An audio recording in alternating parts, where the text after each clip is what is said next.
নমস্কার বন্ধুরা, অর্পণ ওয়েল মন্ত্রা ইউটিউব চ্যানেলে আপনাদের সকলকে স্বাগত জানাই। আজ আমরা আলোচনা করব আগামী সপ্তাহে তিনটি স্টক নিয়ে, যে তিনটি স্টক আগামী সপ্তাহে খুব ভালো রিটার্ন দেওয়ার সম্ভাবনা রয়েছে এবং যেটি সাপোর্ট জোনের মধ্যেই রয়েছে। প্রথম যে স্টকটির কথা বলবো, আগামী সপ্তাহে যেটা খুব ভালো জায়গায় রয়েছে এবং আগামী সপ্তাহে গ্রোথ বা হওয়ার পটেনশিয়াল অনেক বেশি, আইটি সেক্টর একটি স্টক HCL টেকনোলজি।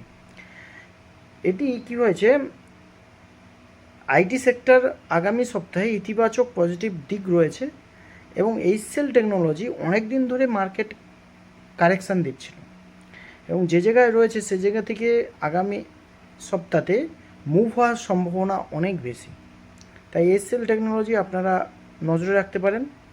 2 নম্বর হচ্ছে ভারতী এয়ারটেল।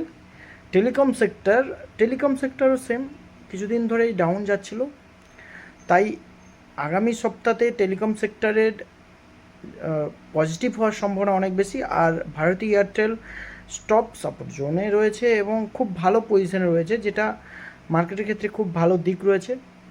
এবং 3rd নম্বর যেটা বলবো, ডালমিয়া সিমেন্ট ইনফ্রাস্ট্রাকচার টেকনোলজির ওপর, মানে আগামী দিনগুলোতে আমাদের ইনফ্রাস্ট্রাকচারের ওপর যেমন প্রভাব পড়ছে এবং কি হচ্ছে ইনফ্রাস্ট্রাকচারের গ্রোথ দেখা দিতে পারে। এবং আগামী সপ্তাহের জন্য কেন আমি বলছি ডালমিয়াকে, কারণ ডালমিয়া খুব ভালো পজিশনে রয়েছে এবং বেস্ট সাপোর্ট জোনে রয়েছে, যার জন্য ডালমিয়া টেকনোলজি আগামী সপ্তাহে ওপরে যাওয়ার সম্ভাবনা অনেক বেশি। এবং বোনাস একটি স্টক বলবো, যেটা হচ্ছে রিলায়েন্স ইন্ডাস্ট্রি আপনারা নজরে রাখতে পারেন, খুব ভালো পজিশনে রয়েছে।